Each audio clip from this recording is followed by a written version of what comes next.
RCV Notícias.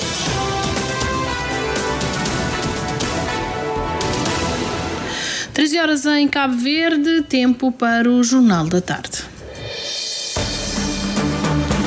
Começamos com os títulos. O Governo vai diagnosticar organizações da sociedade civil para reforçar a prestação de contas. A decisão saiu da primeira reunião do Conselho Consultivo da Plataforma das ONGs. Revisão do contrato de transporte marítimo reúne consenso, mas levanta dúvidas sobre financiamento. Câmara de São Salvador do Mundo pede apoios do Governo para concluir os investimentos. O presidente Ângelo Vaz lançou o apelo durante as comemorações dos 21 anos do Conselho. Campus de Matemática defende mais aulas, melhores escolas e formação contínua como essenciais para melhorar o ensino da disciplina. Escola de Hotelaria e Turismo com taxa de empregabilidade superior a 90%, assegura a presidente do Instituto. A escola formou mais de 10 mil jovens ao longo dos 15 anos de existência. Edneia Barros, Lúcio Batista e Dulcina Mendes venceram a segunda edição do Prémio Nacional de Jornalismo em Proteção Social. O prémio é atribuído pelo INPS. Revista Nos Agenda, lançada em Cabo Verde para promover o país. A publicação, da autoria de Helga Fernandes, destaca a Seleção Nacional de Futebol, a cultura e os costumes cabo-verdianos.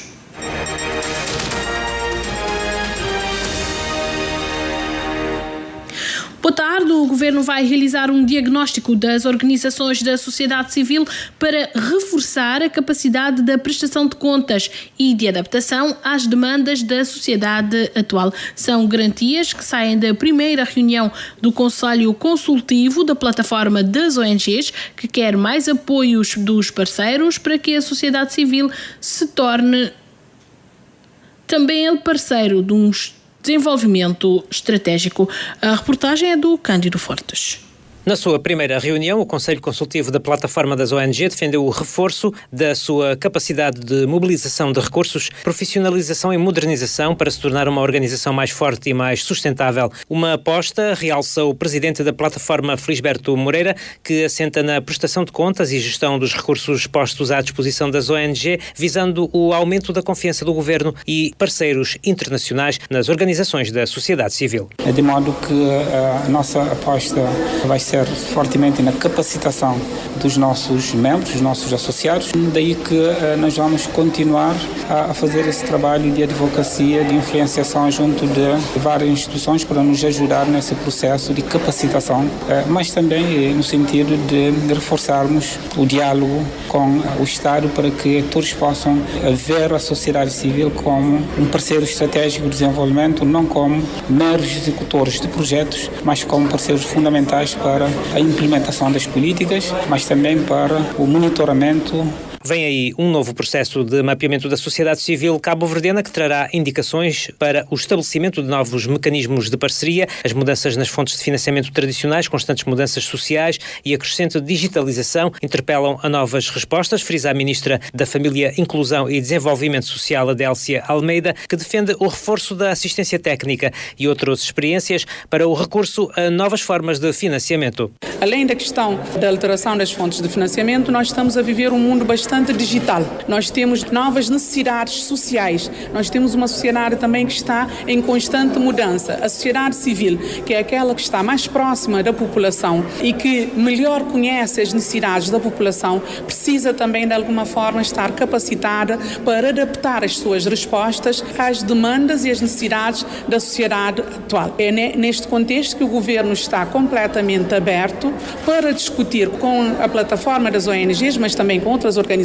da sociedade civil, novos mecanismos de parceria, além dos contratos-programas que são tradicionais. Muito brevemente vamos, em parceria com a plataforma das ONGs e com parceiros internacionais, realizar o próximo processo de mapeamento das organizações da sociedade civil, que será um processo de diagnóstico daquilo que nós temos dentro da sociedade civil cabo-verdiana. Isso nos permitirá recolher subsídios para futuras parcerias com essas organizações. Tendo em conta o facto de muitas das ONG terem financiamento do Estado, Adélcia Almeida reafirmou também a necessidade de reforço da capacidade dessas organizações em cumprir com as regras de prestação de contas, melhorando assim a sua transparência face ao sistema financeiro cabo-verdiano. O presidente do Senegal assumiu a presidência da Conferência dos Chefes de Estado da Comunidade Económica dos Estados da África Ocidental.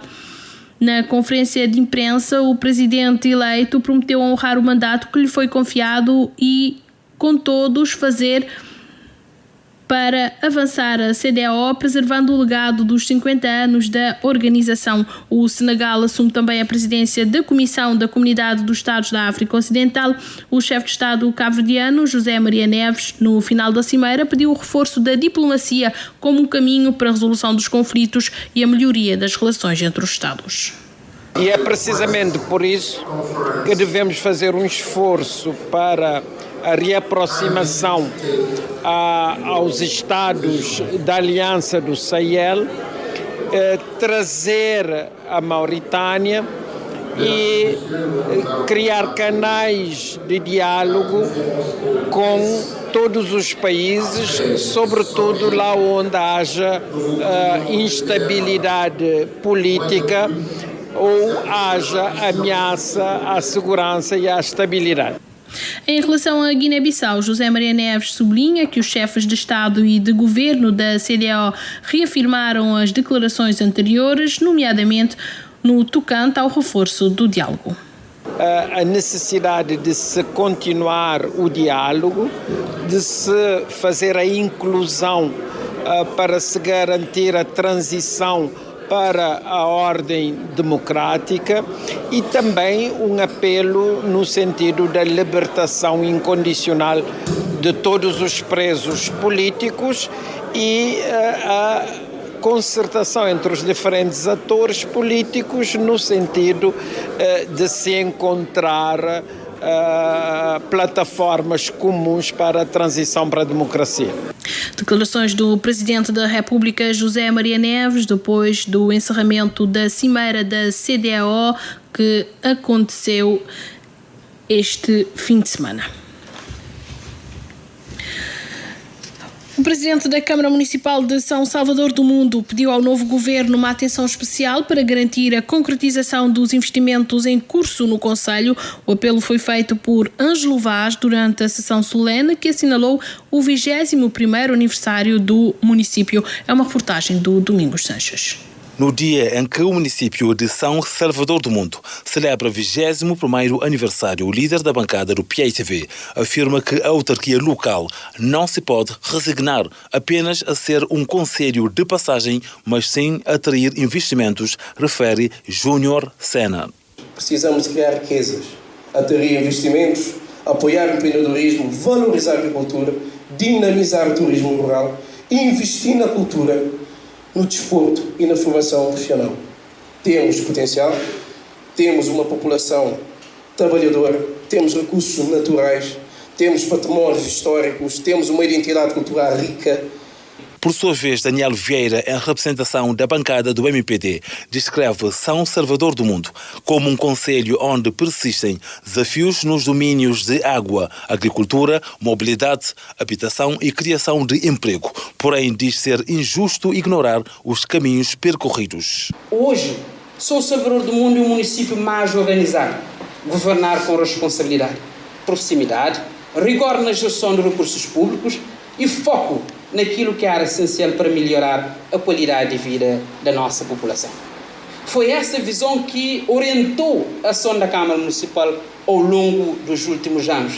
O presidente da Câmara Municipal lembra que o MPD herdou uma Câmara endividada. Todavia, diz que o Conselho está num outro patamar de desenvolvimento. Ângelo Vaz descreve os vários investimentos realizados e desafia o Governo a trabalhar em parceria com a idilidade. Contar com a disponibilidade e o espírito de cooperação institucional do novo Executivo liderado pelo Dr. Francisco Carvalho, para continuarmos a materializar projetos estruturantes e a criar melhores condições de vida para as famílias salvadorenhas. O presidente da Associação Nacional dos Municípios presidiu o evento.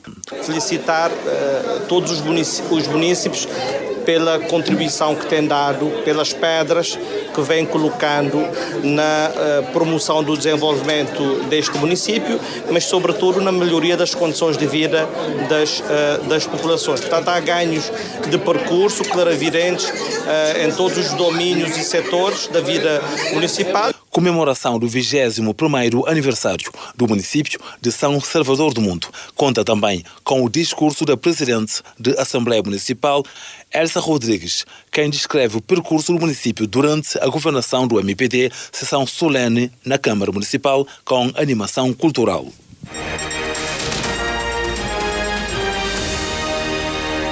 13h10, mais horas dedicadas ao ensino da matemática, escolas melhor equipadas e formação contínua para os professores.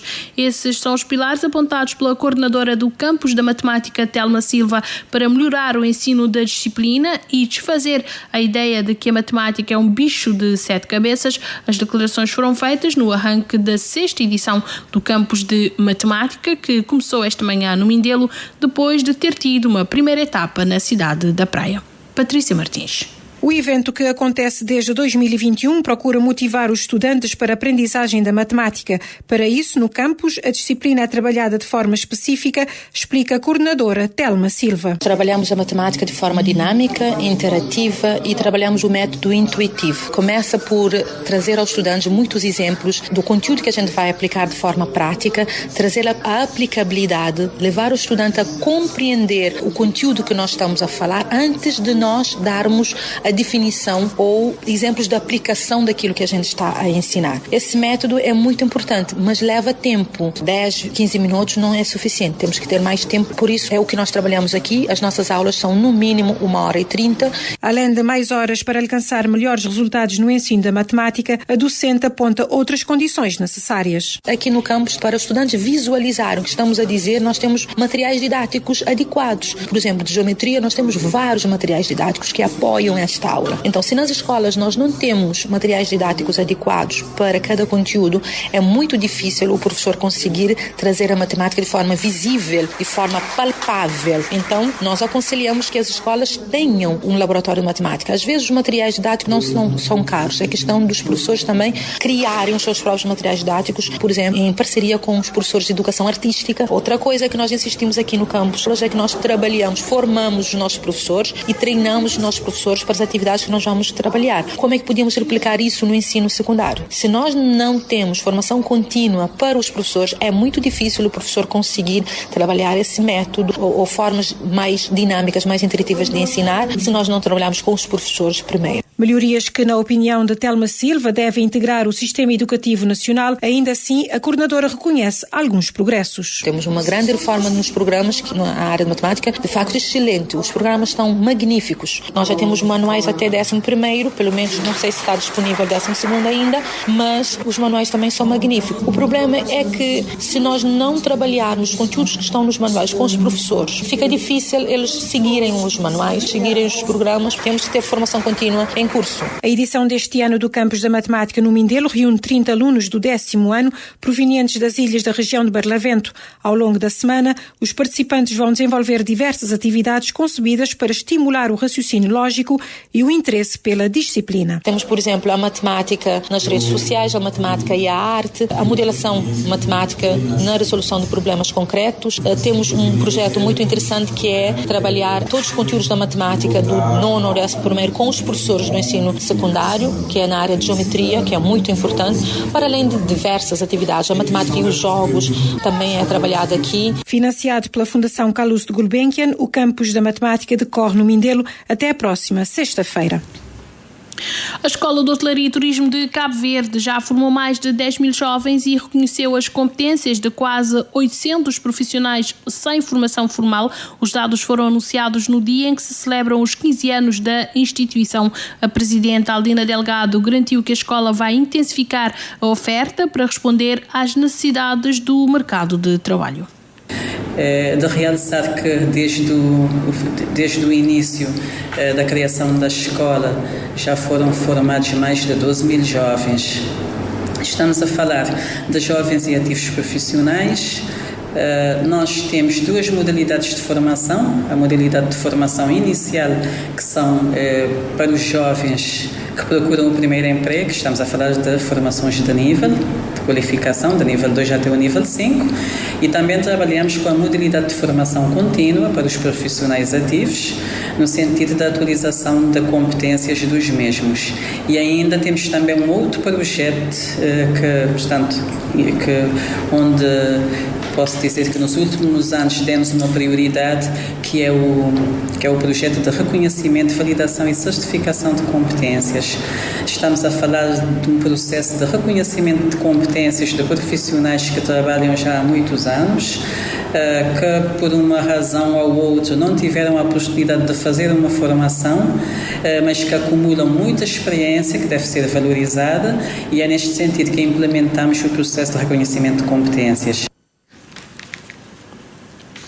A par da formação, a Escola de Hotelaria e Turismo de Cabo Verde tem aproveitado para promover a gastronomia nacional.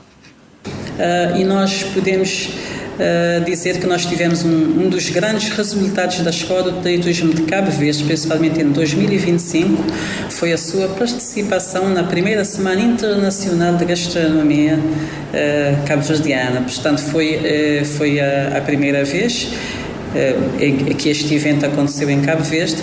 A escola teve um papel de destaque, ou seja, na operacionalização de diversas atividades que contribuem para a promoção e a valorização da gastronomia cabo-verdiana, e também nós aproveitamos aquela semana de atividades para uma partilha de experiências gastronómicas, onde participaram não só chefes de cozinha de renome nacional, mas também chefes internacionais, não só de cozinha, mas também chefes de restaurante, pasteleiros, e isto contribuiu também para valorizar todo o trabalho que a Escola de Hotelaria fez, porque nós aproveitamos aquela semana e envolvemos todos os formandos que estavam na formação.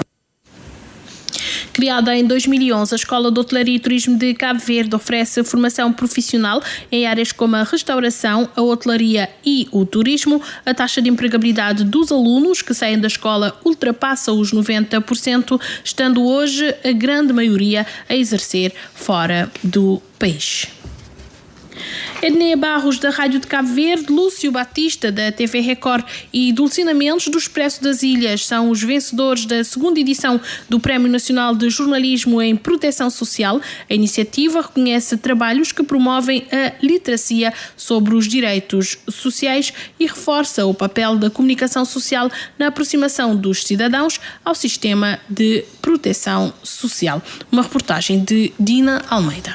Nesta segunda edição do Prémio Nacional de Jornalismo em Proteção Social foram apresentados 8 trabalhos jornalísticos avaliados por um júri que selecionou os melhores nas categorias de rádio, televisão e imprensa.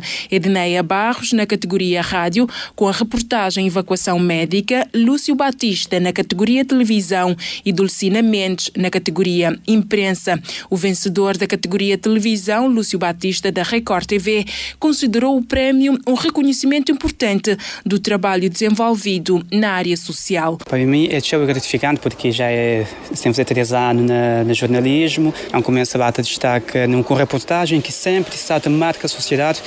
Com aquele assim surgir depois que fazer uma formação na área de proteção social e bem aquele dia assim problemática de evacuação médica ali na Cabo Verde, depois também a área que mais atua no jornalismo é mais a nível social e saúde, sabe, sempre em primeiro. Portanto, é uma honra, um prazer receber esse prémio, assim, reforçando que já tinha sendo menção honrosa nos direitos humanos no ano passado, portanto, é gratificante. O presidente do Conselho da Administração do INPS, Mário Fernandes, sublinhou a importância do jornalismo na divulgação de informação clara e acessível. Nós conseguimos chegar aqui com uma segurança social que cobre a todos, em termos de cobertura jurídica, mas isto só faz sentido se as pessoas conhecerem os seus direitos. E é aqui que os jornalistas têm um papel fundamental para nos ajudarem nesta tarefa difícil de cobrir a todos os cabo-verdianos. Temos hoje uma cobertura acima dos 60%, mas faltam ainda cerca de 40%. Temos uma cobertura a nível de prestações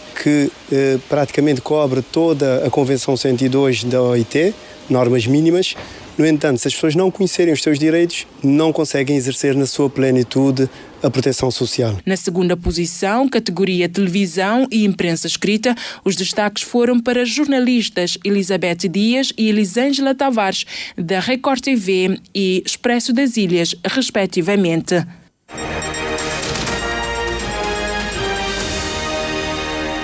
13h20. A promessa do governo de avançar com uma revisão profunda do contrato de concessão do transporte marítimo de passageiros e mercadorias parece reunir consenso, mas o consenso vem acompanhado de condições e de uma pergunta: quem vai pagar pela melhoria do serviço? Jorge Maurício dos Santos, vice-presidente do Grupo ETA em Cabo Verde, e o antigo ministro João Pereira Silva foram ouvidos pelo jornalista Carlos Santos.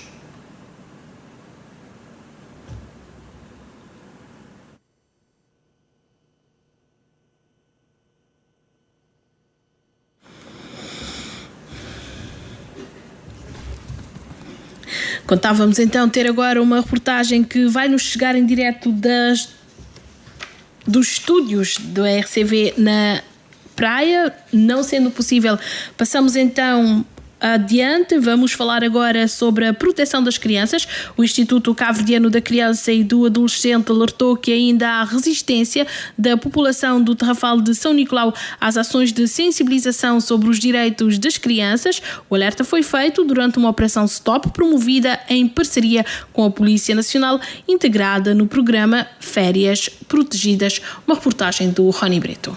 A técnica social do Instituto Cabo-Verdiano da Criança e do Adolescente naquela região afirmou que a situação é preocupante.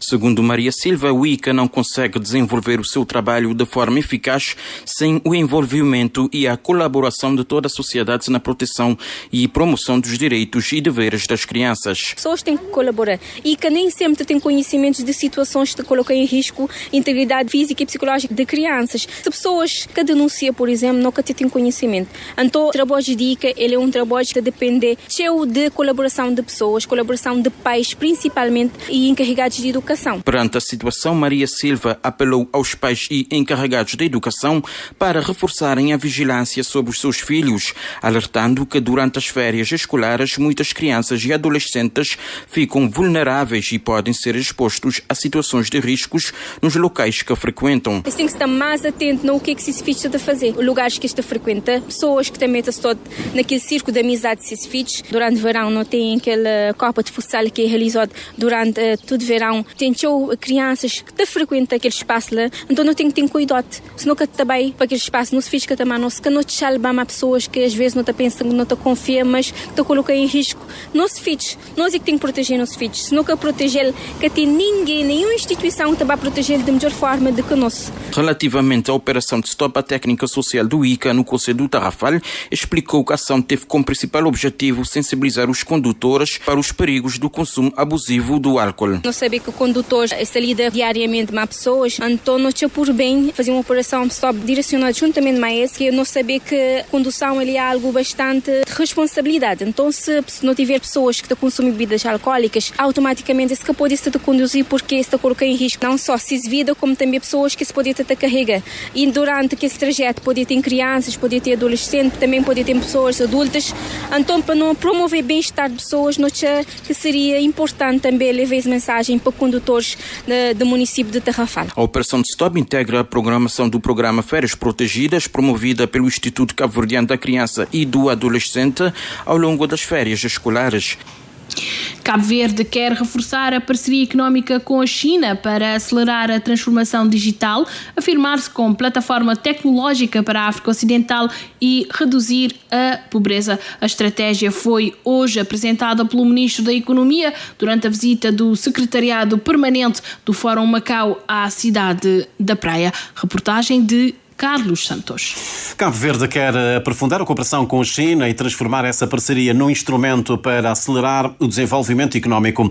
O Ministro da Economia, António Batista, diz que a aposta passa pela tecnologia, pela inovação e pela criação de oportunidades. Cabo Verde investiu em grandes áreas, a tecnologia, a área da economia digital. Nós temos infraestruturas que precisam ser dinamizadas. A experiência da China em termos do desenvolvimento tecnológico, a experiência da China em termos do ensino, em termos da investigação, em termos do comprometimento do governo, um comprometimento genuíno para a transformação do povo chinês, para a redução da pobreza, sirva de referência e que Cabo Verde pode copiar esse exemplo com o apoio da China e nós conseguirmos mudar vidas. António Batista defende que a China pode desempenhar um papel determinante nesse processo, mas pede uma maior atenção às especificidades e aos desafios de um pequeno Estado insular como Cabo Verde. Precisamos de investimentos de base, precisamos desenvolver a nossa agricultura, novas tecnologias, precisamos diversificar a nossa economia, principalmente nos setores que foram negligenciados durante várias décadas. Estou muito confiante dessa nova parceria econômica com o governo da China e fico muito feliz e acho que não é uma coincidência, após a aprovação do programa do novo governo, da moção de confiança, nós estamos aqui com uma delegação da China, principalmente do Fórum de Macau, que tem sido um grande parceiro para Cabo Verde. A secretária-geral adjunta do Secretariado Permanente do Fórum Macau apelou, por sua vez, ao reforço da cooperação entre a China e os países de língua portuguesa através da execução do Plano de Ação aprovado na Conferência Ministerial de 2024. Após a realização da 6ª Conferência Ministerial em 2024, o Ministério do Comércio da China desdobrou o plano de ação e as medidas da China para a promoção da cooperação econômica e comercial entre a China e os PLP em 212 medidas concretas, tendo promovido, em articulação com 30 ministérios e comissões chinesas, bem como o governo da Haiyan, a implementação efetiva desses resultados, encontrando-se já concluído mais de 90% das tarefas previstas. A missão do Fórum Macau termina na quarta-feira, depois de contactos com membros do governo e representantes do setor empresarial para identificar novas oportunidades de cooperação entre a China e Cabo Verde. A meta desta terceira edição da iniciativa Empresas Excelência é atingir um universo de 500 candidaturas e conseguir certificar ao menos 50 empresas. A informação foi avançada pelo gestor do programa no ato da apresentação oficial da edição deste ano, em que as candidaturas já decorrem e vão até final de outubro. Joana Lopes. Desde o seu lançamento, a iniciativa Empresas Excelência vem crescendo, mobilizando empresas de diferentes setores da economia cabo-verdiana. Na primeira edição, 19 empresas formalizaram a candidatura e 10 foram distinguidas com o selo Empresas Excelência 2023. Já na segunda edição, evoluiu para 25 empresas distinguidas. Para esta edição, a fasquia é mais elevada, avança Carlos Graça, gestor da Betoc. O objetivo para este ano é atingir-se um universo de 500 candidaturas e pelo menos 50 empresas certificadas. Portanto, há toda uma construção de um nível de confiança que é importante ter. Reforçamos aqui também que a plataforma disponibiliza uma ferramenta que é o autodiagnóstico, que as empresas podem utilizar gratuitamente, sem qualquer encargo, para fazer a sua avaliação interna de seguimento. Podem utilizá-la todos os dias, se quiserem. Os dados são confidenciais, ninguém tem acesso aos dados. Nesta edição, há novidades como novas categorias de reconhecimento e reforço da rede de benefícios, diz Carlos Graça. É mostrar às empresas que existem benefícios em serem consideradas em ter este certificado de Empresa Excelência, nomeadamente naquilo que é o acesso às condições de financiamento e a par de outros benefícios que se estão a tentar acrescentar. Portanto, esperamos que este ano mais empresas se juntem e possam ser certificadas, porque isso é bom para o ambiente de negócios, é bom para não só para o acesso ao financiamento, mas para toda a relação dentro daquilo que é o ecossistema empresarial. A candidatura é gratuita e voluntária e destina-se a empresas privadas com pelo menos 3 anos de atividade. E as empresas que cumpriram com os requisitos definidos no regulamento e atingiram os critérios de avaliação estabelecidos serão distinguidas com o selo Empresa Excelência 2025. Mais do que distinguir organizações, pretende-se incentivar as boas práticas de gestão e contribuir para o fortalecimento da conectividade da economia cabo-verdiana. Voltamos então agora a falar dos transportes. A promessa do Governo de avançar com a revisão profunda do contrato de concessão do transporte marítimo de passageiros e mercadorias parece reunir consenso, mas vem acompanhado de condições e de uma pergunta inevitável: quem vai pagar a melhoria do serviço? Jorge Maurício dos Santos, vice-presidente do grupo ETE em Cabo Verde, e o antigo ministro João Pereira Silva foram ouvidos pelo jornalista Carlos Santos. João Pereira Silva concorda com a revisão do contrato de concessão celebrado entre o Estado e a Cabo Verde Interilhas. Para o antigo governante, o modelo atual não responde às necessidades do país nem assegura ligações marítimas adequadas entre as ilhas. Já se falou muito sobre esse contrato, já é tempo também de tudo segredinhos e trâmites, não sei o que mais, que tem a volta desse contrato ser posto a claro para a gente saber. Porque de facto, no outro Estado é na Facebook, nunca tem acesso a contrato, nunca tem acesso a nada, nunca sabe o que é que passa de facto. Mas que ele quer te servir, ele quer bem resolver problema, isso é evidente, ele quer resolver problema de transportes interilhas, transportes por via marítima. Nem de passageiros, nem de carga. Também o presidente da Câmara de Comércio de Barlavento encara com naturalidade a decisão anunciada pelo governo. Diz que qualquer revisão deve ter como objetivo central melhorar a qualidade do serviço público prestado aos cabo-verdianos. A concessão aproxima-se, entretanto, do 8º ano de vigência.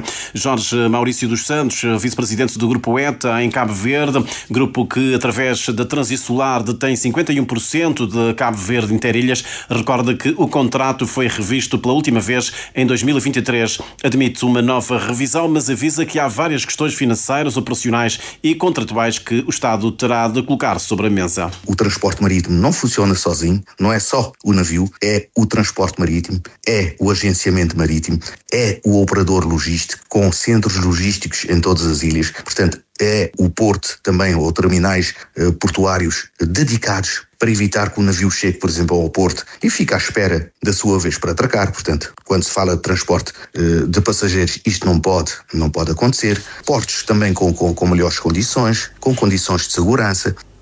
João Pereira Silva considera também impossível assegurar as ligações marítimas com recurso a armadores nacionais. O antigo ministro sublinha, no entanto, que esses operadores terão de cumprir algumas obrigações. Eles têm que coordenar essa ação para aquele número de barcos que existir ser posto num pool que depois te organizar horários, rotas, etc., em condições para passageiros viajar com o mínimo de segurança e de comodidade. O antigo ministro vai mais longe, defende que o preço de passagens pode baixar para 500 escudos através de um sistema tarifário segmentado. Na sua leitura, as receitas do transporte de mercadorias podem ajudar a compensar o déficit gerado nas ligações de passageiros. É possível de avião, é possível de barco. Se é preciso algumas pessoas pagar mais caro, é só uma questão de segmentação do mercado. Portanto, se ele fazer um transporte eficiente de cargas interilhas, ele está a compensar parte dos bilhetes para transporte de passageiros.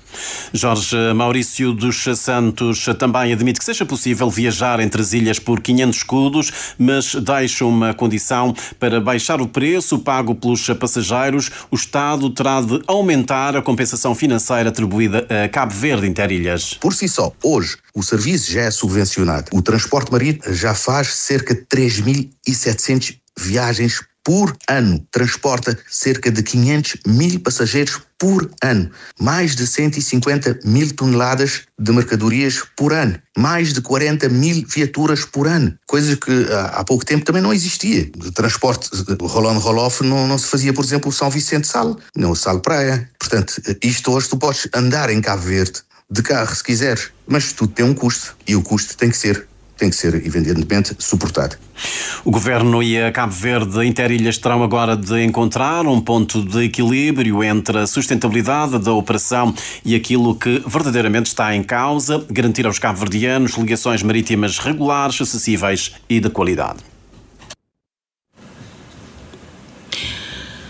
Foi lançada a revista Nos Agenda, que destaca a Seleção Nacional de Futebol, a cultura e os costumes do país. A autora da obra, Helga Fernandes, vive há 30 anos nos Países Baixos, lançou a obra na Ilha do Sal. Moisés Évora. Helga Pina Fernandes é uma cabo-verdiana que vive nos Países Baixos. Ela sempre esteve ligada à cultura, trabalhando inclusive em museus.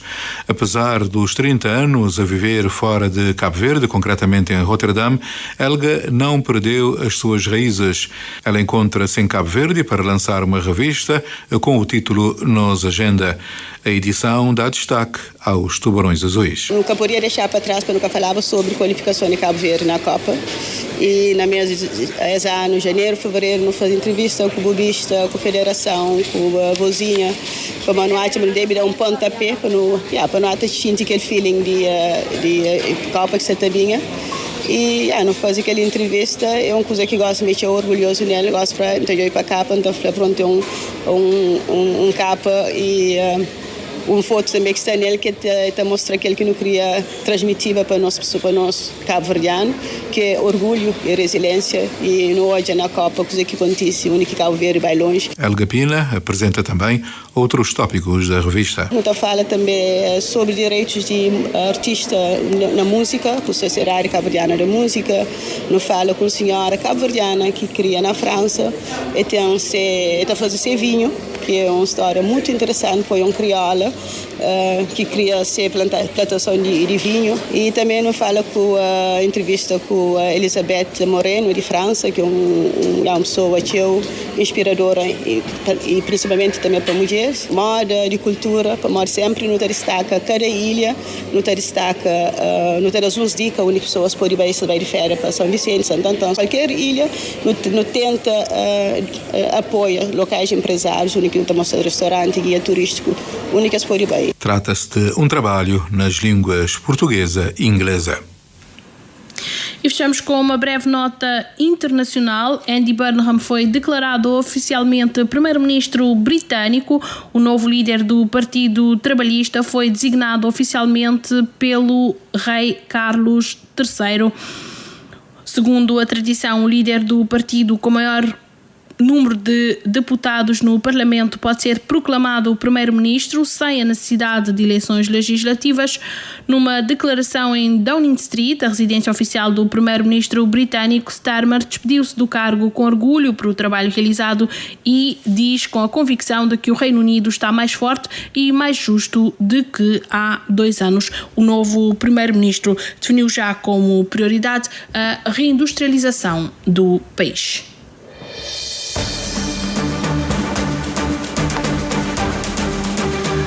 13h38. Recordamos os títulos das notícias que fizeram esta edição. O Governo vai diagnosticar organizações da sociedade civil para reforçar prestação de contas. A decisão saiu da primeira reunião do Conselho Consultivo da Plataforma das ONGs. Revisão do contrato de transporte marítimo reúne consenso, mas levanta dúvidas sobre o financiamento. Câmara de São Salvador do Mundo pede apoio do novo governo para concluir investimentos. O presidente Ângelo Vaz lançou o apelo durante as comemorações dos 21 anos do Conselho. Campus de Matemática defende mais aulas, melhores escolas e formação contínua como essenciais para melhorar o ensino da disciplina em Cabo Verde. Escola de Hotelaria e Turismo com taxa de empregabilidade superior a 90%, assegura a presidente do Instituto. A escola formou mais de 10 mil jovens ao longo dos 15 anos de existência. Edneia Barros, Lúcio Batista e Dulcina Mendes venceram a segunda edição do Prémio Nacional de Jornalismo em Proteção Social, atribuído pelo INPS.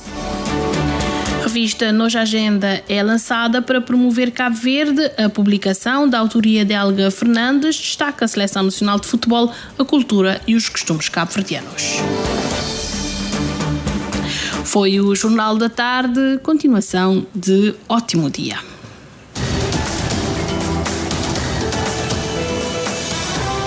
Mais informações em www.rtc.cv e na aplicação RTC Mobile.